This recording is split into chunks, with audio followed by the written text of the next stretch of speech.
ये मत मानिए कि सिर्फ मुसलमान टारगेट है। मुसलमान तो पहला टारगेट, दूसरा टारगेट दलित है, तीसरा टारगेट ट्राइबल है, चौथा टारगेट ओबीसी है, पांचवा टारगेट गरीब है और आखिरी जो मुद्दा है वो ये है कि कैसे इस देश में मनुस्मृति लाया जाए और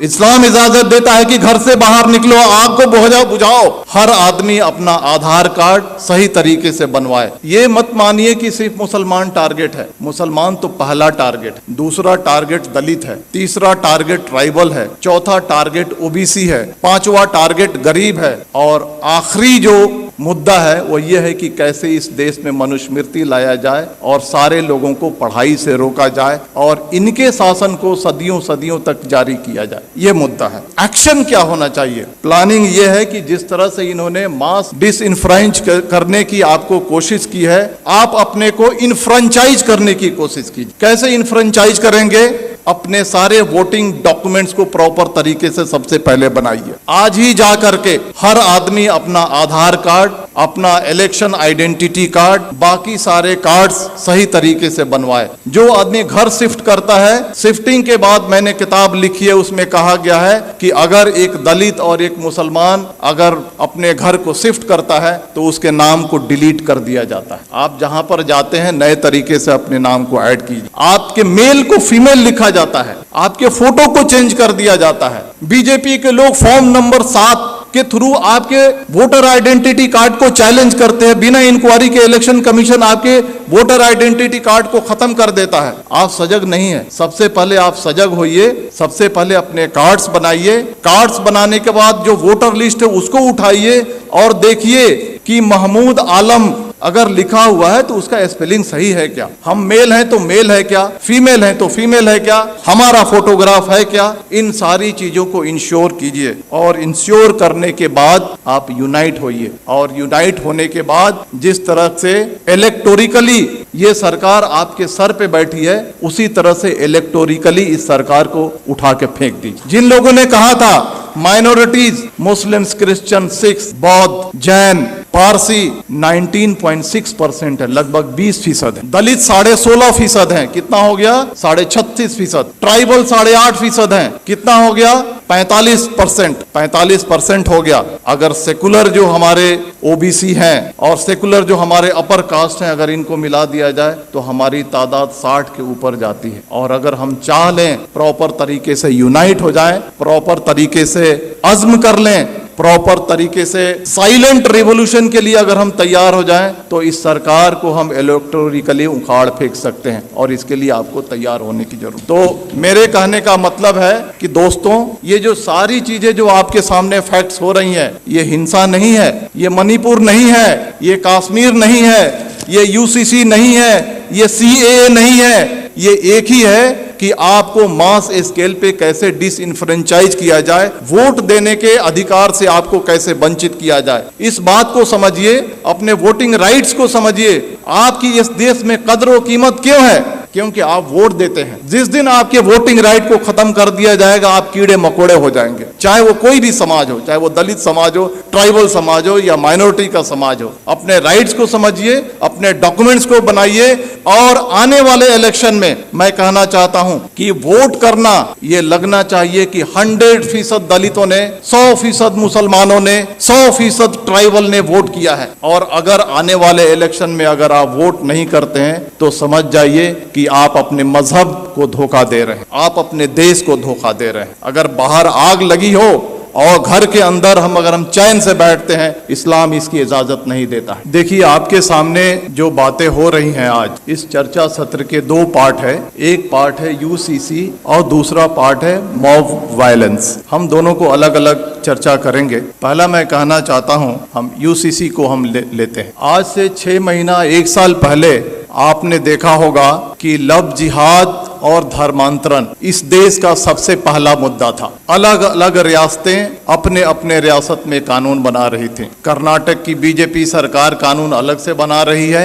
मध्य प्रदेश की सरकार अलग से कानून बना रही है, हरियाणा की खट्टर सरकार अलग से कानून बना रही है, धामी सरकार अलग से कानून बना रही है, योगी सरकार अलग से कानून बना रही है। मैं आपको कहना चाहता हूं कि हिंदू, मुसलमान, सिख, ईसाई ये सारे राष्ट्रीय स्तर के मजहब हैं भारत में। अगर एक मजहब से धर्मांतरण करके अगर कोई दूसरे मजहब में जाता है, अगर सरकार को लगता है तो ये राष्ट्रीय समस्या होनी चाहिए, तो सरकार एक कानून बना करके इस समस्या को हल क्यों नहीं करती है? मल्टीपल स्टेट्स में मल्टीपल कानून क्यों बनते हैं? सरकार का मकसद है कि लव जिहाद और धर्मांतरण के जरिए जो हमारा जो सामाजिक स्पेस है उसको कम्युनलाइज किया जाए और जो इलेक्शन का जो माहौल है उसको पोलराइज किया जाए और पॉलिटिकल बेनिफिट उठाया जाए। तो बीजेपी का जो एजेंडा है, चाहे वो लव जिहाद हो, धर्मांतरण हो या 2014 से लेकर के आज तक के जो भी फंडामेंटल चेंजेज आए हैं, ये पॉलिटिकल प्रोजेक्ट है। पॉलिटिकल प्रोजेक्ट किस लिए है? To gain political benefit. उसी तरह से यूसीसी आ रहा है। अगर सरकार को लगता है कि यूसीसी आनी चाहिए और राष्ट्रीय समस्या है,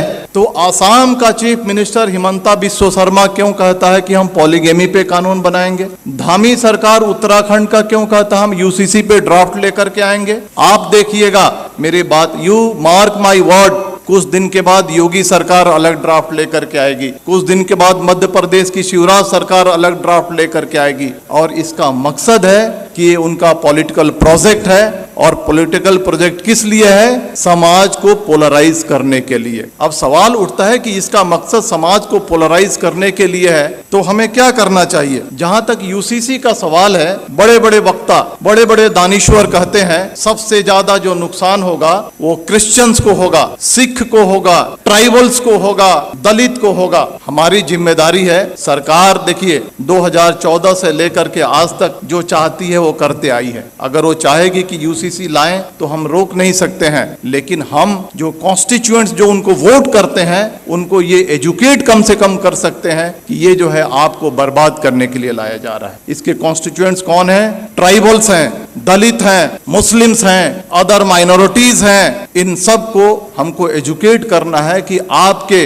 different language, different culture, different रहन सहन आपके मजहब को बर्बाद करने के लिए लाया जा रहा है। और ये हिंदू कल्चर नहीं थोपा जा रहा है, ये Brahmanical mindset, upper caste Hindu mentality को कमजोरों पे थोकने की ये साजिश है। इसके लिए हमको देश को आगाह करने की जरूरत है। अब आते हैं मॉब वायलेंस में, क्योंकि वो ज्यादा देश के सामने एक बड़ा समस्या है। आपने देखा होगा कि जब भी मॉब वायलेंस होता है तो इसके दो पार्ट हैं कि जो बातें रिपीट हो रही हैं उसको बोलने की जरूरत नहीं है। जो पेपर में आता है, जो सोशल मीडिया पे आता है, जो वक्ताओं ने कहा, it's a matter of record, उसको रिपीट करने की जरूरत नहीं। हम क्या नया रखते हैं उसका ज्यादा महत्व है। मॉब वायलेंस के दो पार्ट हैं, एक जो एक्चुअल जो विजिलेंटे ग्रुप और एक सरकार जो खामोशी से उसका सपोर्ट करती है। जो विजिलेंटे ग्रुप है, जो एक्चुअल क्राइम कमिट करता है, आज फ्रीली घूम रहा है, हथियार कलेक्ट कर रहा है, क्राइम कर रहा है, माइनॉरिटीज पे वार कर रहा है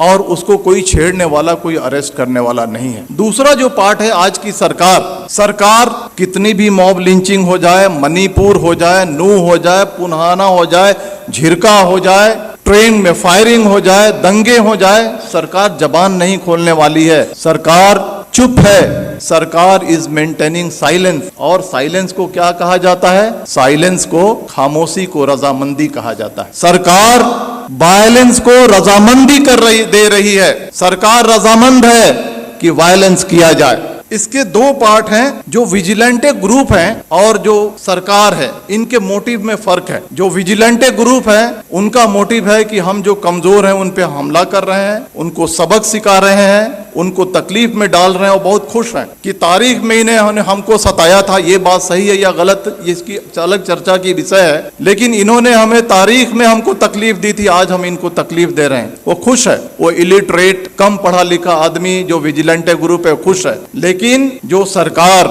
जो ऑर्गेनाइजेशन आरएसएस इस देश को चला रही है, उनका जो एजेंडा है वो एजेंडा बिल्कुल ही अलग है। वो एजेंडा है मास डिसइनफ्रेंचाइजमेंट की, यानी मास स्केल पे आपको वोट देने से वंचित किया जाए। इसको मैं समझाऊंगा, आप मुत्तफिक नहीं होंगे मेरी बातों से, लेकिन मैं समझाऊंगा।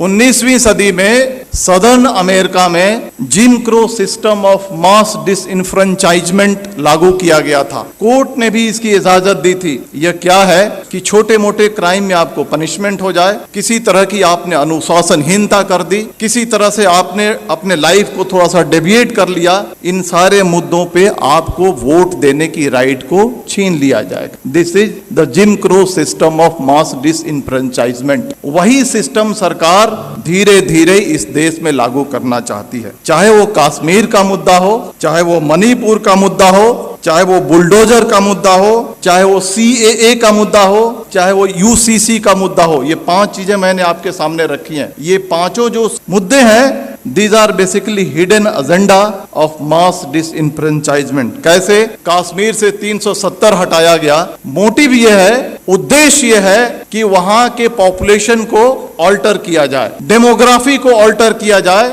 जो मुसलमान चीफ मिनिस्टर बनता है उसको हटा करके अपर कास्ट बनिया या ब्राह्मण या राजपूत वहां पे चीफ मिनिस्टर बैठाया जाए। मणिपुर का जो मामला है, मणिपुर के मामले को हद से ज्यादा तूल इसलिए दिया जा रहा है, सरकार खामोश है, कि वहां के डेमोग्राफी को चेंज किया जाए और वहां के जो लोग हैं जो वोट करते हैं उनको रोका जाए और बीजेपी के रास्ते को साफ किया जाए। बुलडोजर जो चलाया जाता है, बुलडोजर चलाने के बाद आपका घर खत्म हो जाता है, आपकी पहचान खत्म हो जाती है, आप अपना वोटर ID कार्ड नहीं बना सकते हैं, आप बहुत सारी चीजों से वंचित हो जाते हैं। आप ये जो बुलडोजर चलाया जा रहा है, it's a part of disenfranchisement. CAA जो आया था, आपने देखा ना कि NRC करेंगे, फिर CAA को लागू करेंगे। करोड़ों करोड़ों की तादाद में मुसलमानों को डिसइंफ्रेंच करने की ये साजिश थी। UCC जो लाया जा रहा है, छोटे छोटे सिविल मैटर्स को कैसे उसको पनिश करके और उस पनिशमेंट को आधार बना करके आपके वोटिंग राइट्स को छीना जाएगा। आज आपने देखा ना,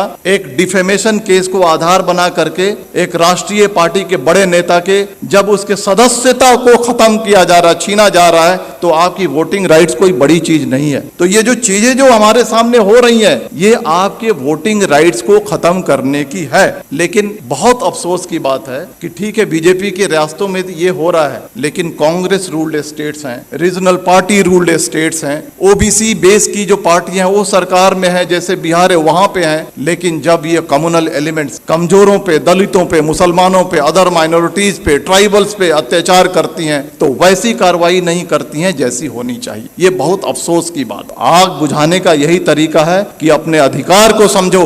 ये नहीं कि हम तफरीह पे निकल गए, ये नहीं कि हम बिहार के हैं तो हम बॉम्बे में हैं तो हम वोट नहीं करेंगे। 10-10 हजार रुपए खर्च करो, फ्लाइट से जाओ, 1 महीना की तनख्वाह को अपने खर्च करो, लेकिन जहां पे तुम्हारा वोट है वहां पर जाकर के 100% ऐसा रिकॉर्ड होना चाहिए, हिस्ट्री में ये बात आनी चाहिए कि आने वाले इलेक्शन में जितने जो कमजोर तबके थे भारत के, उन्होंने 100% वोटिंग की, और तभी जाकर के ये देश बचेगा। इतनी ही बात करके मैं अपनी बात खत्म करता हूं। धन्यवाद।